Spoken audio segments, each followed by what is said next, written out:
Si 98.5.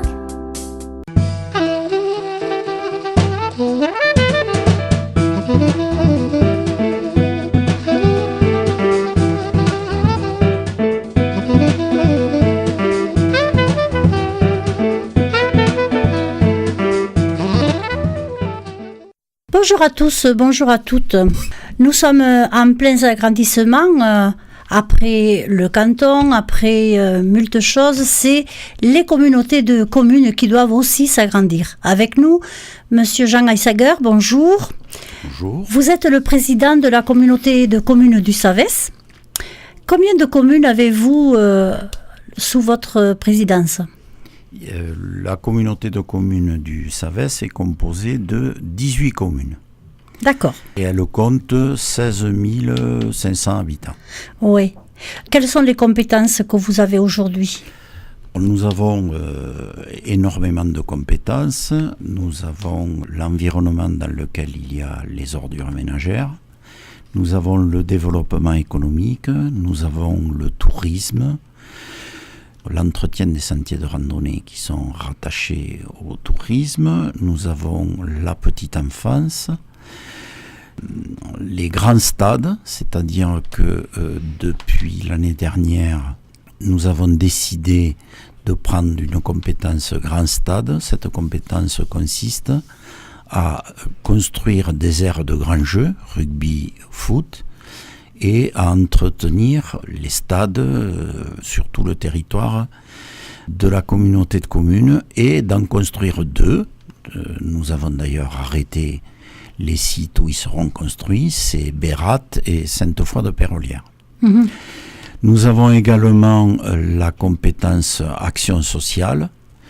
Nous avons également, ce qui est assez rare, un service technique de la communauté de communes qui est mis à disposition gratuitement des communes et qui assure également un certain nombre de travaux. Je dirais que ce service technique consacre la moitié de son temps aux communes, et en particulier les plus petites qui n'ont pas de service technique, et ensuite la moitié de son temps, peut-être un petit peu plus de la moitié, à l'entretien des chemins de randonnée, et ensuite à monter des podiums, des barnums, et à l'entretien des bâtiments de la communauté de communes, entre autres les crèches, mais également la déchetterie, voilà. Bien entendu, nous nous occupons également de communication et nous avons signé le SDAN avec le Conseil général pour amener le haut débit et à terme le très haut débit sur le territoire du Savès. Nous sommes en train de préparer sur le Savès l'intégration de la compétence périscolaire, c'est-à-dire tout ce qui n'est pas le scolaire proprement dit, c'est à l'étude, voilà. Nous avons une compétence urbanisme. Nous avons un PLH, un plan local de l'habitat. Voilà, ce PLH a arrêté des quotas pour les logements sociaux et nous avons prévu une enveloppe annuel de 75 000 € pour acheter des terrains pour construire des logements sociaux. Voilà. Mmh. Voilà. Vous avez plus de 15 000 habitants, vous venez de le dire, sur votre territoire. Vous avez choisi la communauté de communes avec laquelle vous allez fusionner ? Les communautés de communes de Casères et le Fousseret avaient été fusionnées sur la carte du préfet. Nous devions accueillir la petite communauté de communes rurale des coteaux du Savès et de l'Ossonel, la CRCSA, j'ai toujours des difficultés à le dire, qui comptait moins de 3 000 habitants ou 3 000 habitants, qui devait nous rejoindre, mais elle n'a pas voulu. Elle voulait aller avec Muret.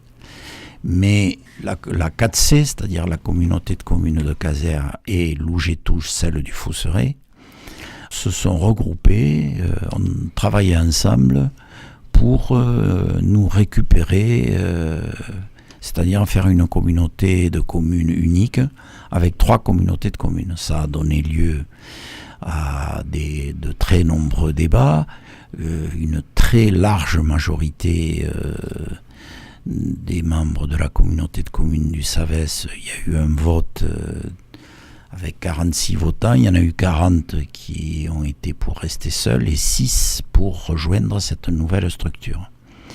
Bon, finalement, la commission départementale de coopération intercommunale, dans laquelle je siège, a, à la majorité des 2/3, acté ce regroupement avec Caser et Le Fousseret. Donc maintenant, nous sommes donc regroupés et nous travaillons à réaliser ce regroupement. Il présente un certain nombre d'avantages par rapport à la taille d'abord, par rapport au fait que nous sommes, nous, un peu excentrés par rapport aux voies de communication qui sont la ligne de chemin de fer Toulouse-Bayonne et l'autoroute A64, pareil, Toulouse-Bayonne, le long duquel, quand on quitte Toulouse, fleurissent des zones d'activité. La dernière en date, c'est celle du Fousseret qui a accueilli une société, une start-up en plein développement. Et donc, de ce point de vue-là, effectivement, ce regroupement peut apporter une manne financière à la future communauté de communes, parce qu'il faut bien mesurer que dans les années à venir, actuellement, je dirais globalement, les finances des intercommunalités fonctionnent sur 3 pieds: les dotations d'État, la fiscalité ménage et la fiscalité économique. Bon, on sait ce qui va advenir des dotations de l'État, elles diminuent chaque année, donc elles finiront peut-être pas par disparaître, mais enfin en tout cas par s'amenuiser.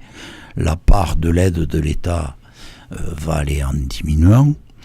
Donc il ne reste plus que 2 pieds, c'est-à-dire les impôts ménages et les impôts économiques, et il est certain que se regroupant avec des communes qui ont des fenêtres sur l'A64 et qui ont des gares, nous allons pouvoir mieux développer l'activité économique et renforcer le pilier économique qui sera un des 2 piliers sur lesquels s'appuieront les finances de la future communauté de communes. Oui. Voilà. De ce point de vue-là, bon, ça peut être, ça sera, ce sera très fort du point de vue économique. Oui. Voilà. Ça Alors va nous renforcer considérablement. Oui. Justement, point de vue économique, est-ce qu'il n'aurait pas fallu aussi que la communauté de communes du Volvestre vienne avec vous comme ça? Il y avait toute l'autoroute et la voie ferrée, comme vous le disiez, étaient bien encadrées. C'était mon souhait que j'avais exprimé quand la loi NOTRe est sortie. J'ai entamé des discussions avec les élus du territoire, mais c'est vrai que l'idée que j'avais exposée d'ailleurs au sous-préfet, c'était de faire une très grosse communauté de communes englobant notre communauté de communes actuelle, c'est-à-dire les 3 que je viens de citer, oui, plus la nouvelle communauté de communes du Volvestre qui comprend le Volvestre et Longage-Noé. Voilà. Oui. Ça aurait fait une communauté de communes de plus de 60 000 habitants et son poids aurait été conséquent par rapport au Muretin qui va en englobant Axe Sud, qui va compter plus de 100 000 habitants. On aurait pu parler, je dirais, d'égal à égal. Maintenant, bon, on a quand même atteint une taille critique avec 34 000 habitants. Le Pays du Sud toulousain comptera que 3 communautés de communes. Celle qui n'a pas encore de nom, dans lequel il y a le Savès, le Fousseret et Caser, celle du Volvestre et Longage-Noé, et celle autour d'Haute-Rive. Voilà. Mmh. Donc, combien de communes au total après la fusion? 48. 48, c'est énorme pour gérer 48 communes, non? Alors, on ne gère pas les communes. Hein. Oui, non, la communauté. La communauté de communes prend en charge des compétences que les communes, parce qu'elles sont trop petites, parce qu'elles financièrement c'est trop compliqué pour elles, Oui. transfèrent des compétences à la communauté de communes, et la communauté de communes n'exerce ses compétences que par transfert des communes, sachant que l'État a quand même mis son grain de sel, puisqu'il y a un certain nombre de compétences qui sont obligatoirement assurées par la communauté de communes. D'accord. Voilà. Les petites communes, si on fait jouer la solidarité comme on l'a fait jouer dans le SAVES, ont tout à gagner dans ce regroupement. Tout à fait. Puisque nous allons généraliser les services techniques à disposition des petites communes. Donc elles auront une possibilité d'apporter de meilleurs services à la population, de meilleures prestations aussi par rapport aux bâtiments communaux et autres. Oui. Est-ce que ça va être facile à gérer? Parce que vous allez avoir un grand territoire, dont des déplacements plus longs. Est-ce que tout ça aussi ne va pas un peu à l'encontre de l'environnement? À l'encontre de l'environnement, non, parce que les déplacements engendrés par la nouvelle communauté de communes, en gros, les quelques exceptions près, la plupart des salariés iront rejoindre les sites sur lesquels déjà ils travaillent.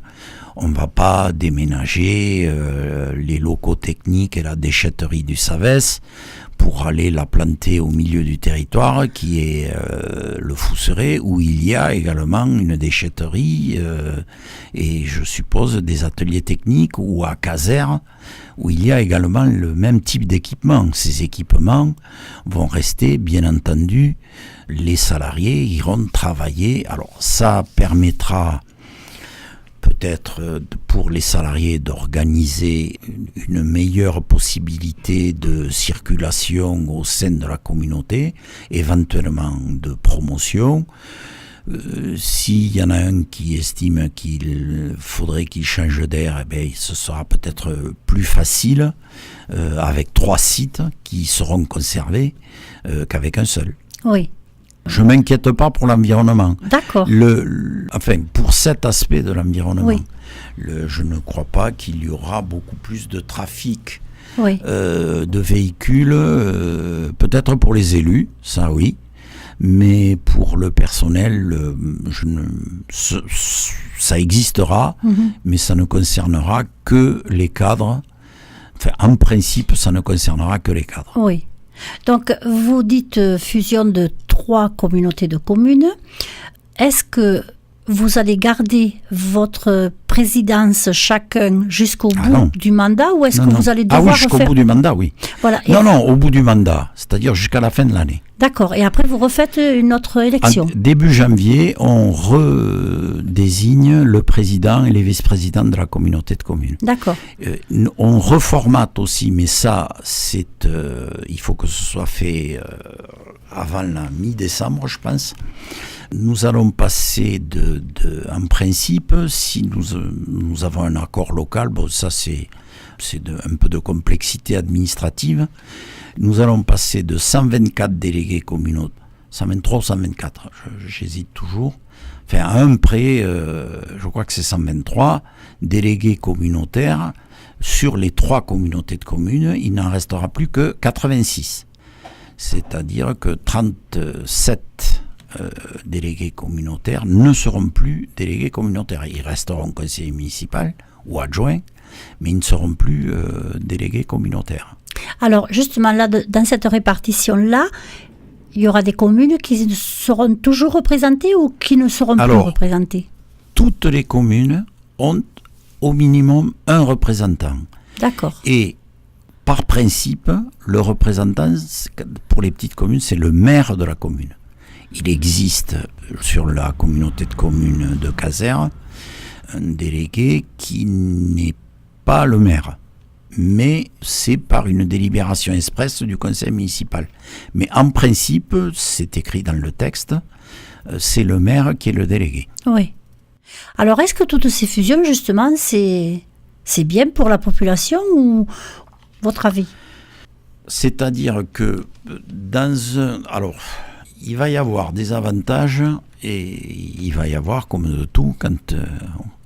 quand l'être humain réalise quelque chose, il y a des avantages et il y a des inconvénients. Donc les avantages, c'est que j'ai parlé du pilier économique et du pilier des impôts ménages sur le plan financier. C'est vrai que ce regroupement, je crois, sécurisera les finances de la nouvelle communauté de communes. J'ajoute que les 3 communautés de communes, parce que ce n'est pas partout le cas en Haute-Garonne, les 3 communautés de communes qui fusionnent sont en excellente santé financière. Toutes les 3. Donc, comme on est les 3 en bonne santé, je pense que le regroupement des 3 ne fera pas un homme en mauvaise santé. Ce sera un homme en bonne santé. Donc là, ça sécurisera, je pense, cet aspect par rapport à la fiscalité locale, la fiscalité qui pèsera sur les ménages. Plus vous avez un impôt économique important, moins effectivement vous allez chercher de l'argent dans la poche du contribuable. Donc de ce point de vue-là, ça aura des avantages. Ça aura peut-être quelques petits inconvénients parce que la gouvernance s'éloignera du citoyen. Encore que ce sera amorti parce que nous avons décidé de répartir sur les 3 pôles, c'est-à-dire sur Caser, sur le Fousseret et sur Riem, nous avons décidé de répartir à la fois les compétences, la gestion des compétences. C'est pour ça que tout à l'heure je disais que ceux qui bougeront, ce seront les cadres de la nouvelle communauté de communes qui seront amenés à intervenir dans plusieurs sites, et les élus. Mais pour la population, je pense que c'est nous qui avons le plus de compétences. C'est la communauté de communes du Savès qui a intégré le plus de compétences. Voilà. Donc, de ce point de vue-là, je ne pense pas que pour les habitants du Savès, ils verront une différence. Ils n'en verront pas. Par contre, pour les gens de Louge-et-Touche qui ont pratiquement les mêmes compétences que nous, moins 1 ou 2, et ils en ont une en plus qui est celle justement du périscolaire, depuis le début de l'année, ils ne verront pas eux non plus énormément de changements. Bon, il y aura des améliorations apportées, mais ceux qui verront le plus gros changement, ce seront les élus, tout d'abord, les élus de la 4C. Les citoyens, je pense, comme les élus sont des hommes sages, ils ne verront pas une grosse différence ni sur leur feuille d'impôt, mais par contre, ils verront sans doute de nouvelles prestations qui leur seront proposées. Oui. Alors justement, toutes ces compétences, puisque vous en avez beaucoup et qui sont semblables à celles du Fousseret, est-ce que vous allez les transposer aussi à celles de Caser ? Oui, c'est là que réside une des complexités du dossier. Il y en a plusieurs. Fiscalité, le pacte financier, la gouvernance, la répartition des pôles, mais la principale difficulté, c'est celle que vous venez de mentionner, parce que l'harmonisation entraînera une augmentation des prestations que nous proposerons, et donc éventuellement un transfert de ces compétences qui sur la 4C sont actuellement assurées par les communes sur la communauté de communes. Et dans le même temps, ils vont transférer ce qu'on appelle les charges de transfert, c'est-à-dire que pour leur donner cette nouvelle compétence, il faudra que eux, ils mettent à disposition le personnel et surtout les finances qu'ils consacrent à cette compétence qui pour nous est dans la communauté de communes. Et oui. Voilà.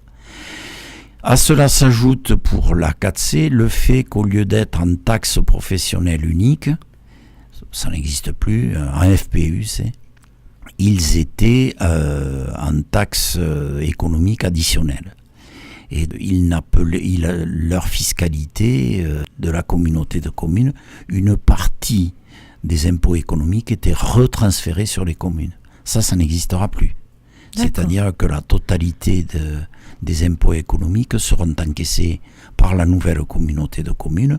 Par contre, bien entendu, les communes qui vont transférer leur impôt économique à la communauté de communes toucheront, alors là pour le coup ce sont les communes qui toucheront des charges de transfert, c'est-à-dire que la communauté de communes leur reversera tout ou partie, enfin une grande partie des impôts économiques qu'ils auront transférés à la communauté de communes. Oui. La communauté de communes s'enrichira sur le plan de l'impôt économique avec les nouveaux bâtiments, les nouvelles entreprises qui seront installées sur le territoire. En ce qui concerne les anciennes, il y aura un transfert entre la communauté de communes et la commune. D'accord. Nous qui avions choisi la taxe professionnelle unique dès la création, on a fait ça il y a donc bientôt 14 ans.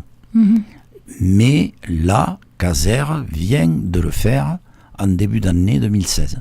Et ce sera un calcul, il y a des ratios, on se fait aider par des cabinets spécialisés, c'est pas les élus, même s'ils ont de la bouteille et qui savent de quoi ils parlent, on se fait aider par des cabinets spécialisés qui vont nous faire tous ces calculs. Oui. Mais calculs qu'il faut vérifier, parce que on le sait, le diable se cache dans les détails, mais il y a sur le territoire des 3 communautés de communes des élus pointus et qui ne manqueront pas de regarder ça de très près.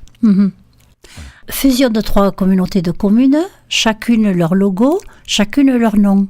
Comment vous allez faire pour prendre un seul logo, un seul nom? Alors, nous avons organisé une consultation pour le nom.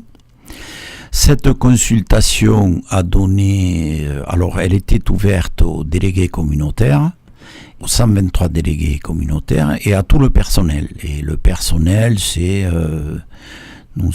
presque 50, à Caser une soixantaine, c'est 120 à 130 salariés. 123, donc ils ont arrêté, au total, nous avons listé toutes les propositions, il y en a 46. Vous voyez que nous n'avons pas de peine, nous avons enfoncé la région qui en avait moins.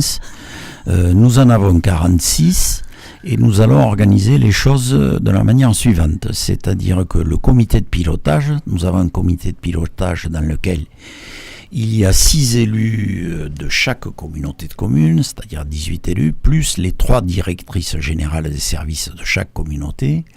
Et ce comité de pilotage, comme son nom l'indique, va organiser la consultation. Donc nous allons, sur ces 46 noms que nous avons transférés aujourd'hui aux membres du comité de pilotage, nous allons en sélectionner 3. Bien. Nous nous réunissons le 14 ou le 20, je ne me souviens plus quelle est la date, mais à cette date, le comité de pilotage retiendra 5 noms. Voilà. Et ces 5 noms seront proposés au suffrage alors, des salariés, des conseillers communautaires et des conseillers municipaux. C'est-à-dire que là, pour le coup, nous passons de 250 personnes concernées à, je pense, plus de 500. Voilà. Oui. Assez largement, même plus de 500. Oui. Donc, de 5 à 600, je n'ai pas fait le compte, il faudrait que je prenne tous les... Oui. C'est pas compliqué à faire, mais oui. je ne l'ai pas fait. Et donc, près de 600 personnes qui seront consultées et qui choisiront dans les 5 noms qu'aura retenu le comité de pilotage. Et à l'issue, on compilera la totalité des votes. On peut voter, bien entendu, maintenant par Internet. Et donc, le nom de la communauté sortira de cette consultation que nous avons voulu le plus démocratique possible. Oui. On peut avoir une suggestion de nom ou pas? Celle que j'ai suggérée Garonne Louge-Savès. Ah oui, c'est sympa. Bien, un autre problème, enfin j'imagine que ce sera un problème ou un souci pour vous 3 pour le moment avec vos 2 autres homologues et pour le futur président, ça sera la scolarité. Comment ça va se passer? Parce que chacun, vous avez vos écoles, chaque commune va à son collège, à son lycée. Là, il va y avoir un chamboulement énorme. Alors, du point de vue des écoles, quand on parle des écoles primaires et maternelles, il n'y aura pas énormément de changements. Oui. Il y a un changement que nous allons porter, c'est que nous allons confier la totalité du périscolaire, c'est-à-dire le CLAE, l'ALAE, les garderies, nous allons les confier au secteur associatif ou privé, ou un mix entre des régies municipales et on verra. Mais c'est sûr que les communes transféreront la compétence périscolaire, ça regroupe un peu tout, à la communauté de communes. C'est le cas de celle du Fousseret depuis le 1er janvier de cette année. Nous avons fait toutes les études. Nous avons d'ailleurs un coordinateur enfance, jeunesse, qui s'occupe de ce dossier que nous avons recruté. Et Caser y a également réfléchi. Donc les 3 communautés sont une là déjà lancée et les 2 autres sont, je dirais, dans les starting blocks pour transférer cette compétence. Donc ça ne changera pas grand-chose. Le scolaire, proprement dit, restera, en tout cas pour le moment, sur les communes qui ont des écoles. Voilà. Les regroupements pédagogiques sous réserve que l'État fasse monter le curseur du nombre d'enfants, mais ça ne nous appartient pas. Les communes ou les communes regroupées continueront à gérer la scolarisation des enfants du primaire et de la maternelle, sachant que l'accueil des tout-petits, avant la maternelle, est assuré déjà par la communauté de communes. Mmh. Donc, ensuite, les collèges. Alors, il y a 4 collèges. Le collège de Lerme, celui de Riom, celui du Fousseret et celui de Caser. Et en plus, maintenant, il va y avoir un lycée à Caser.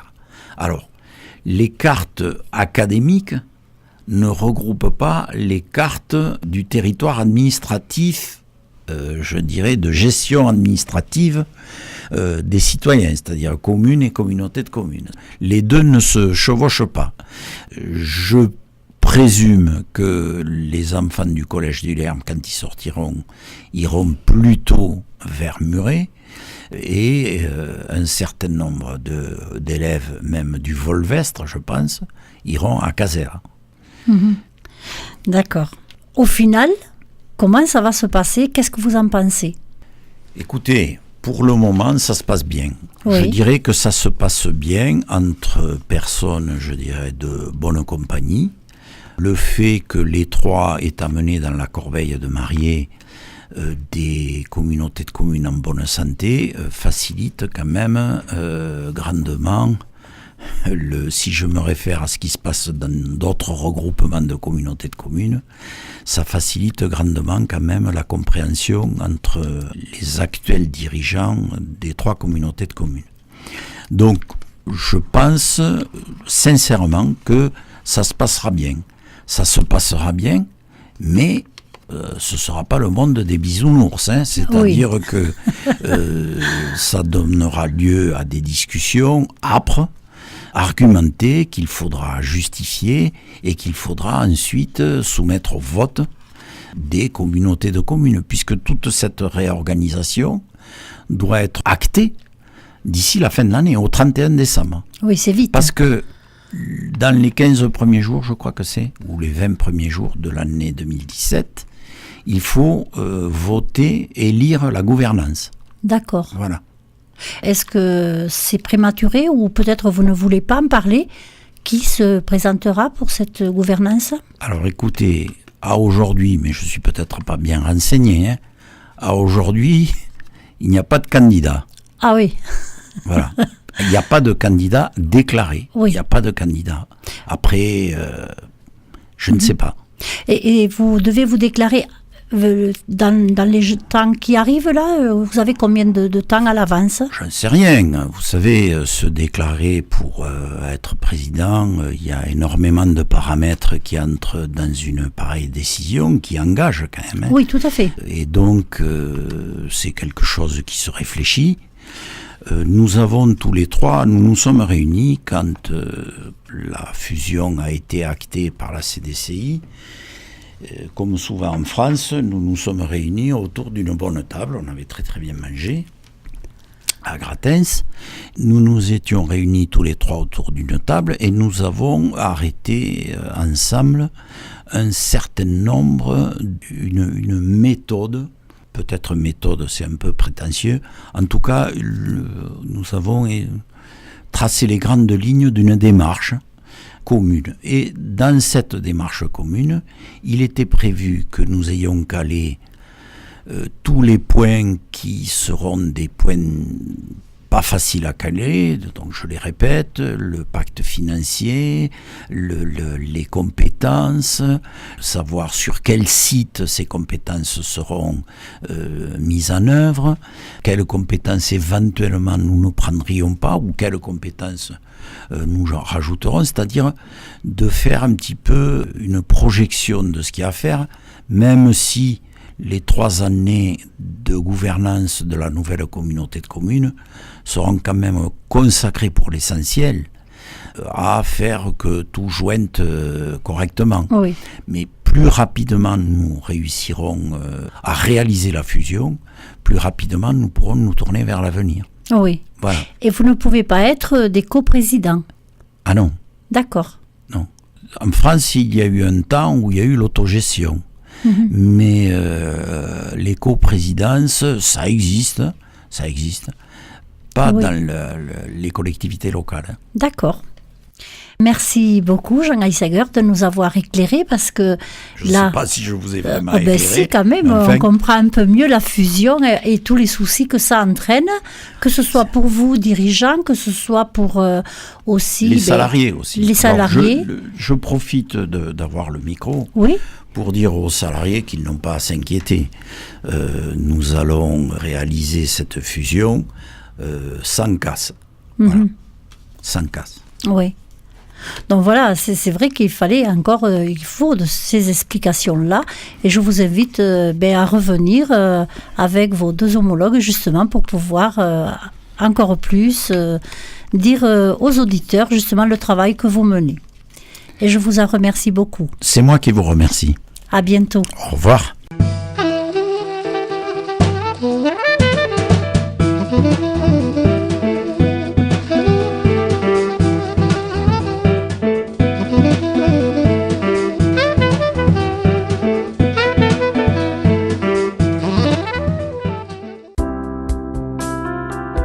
Radio Galaxy 98.5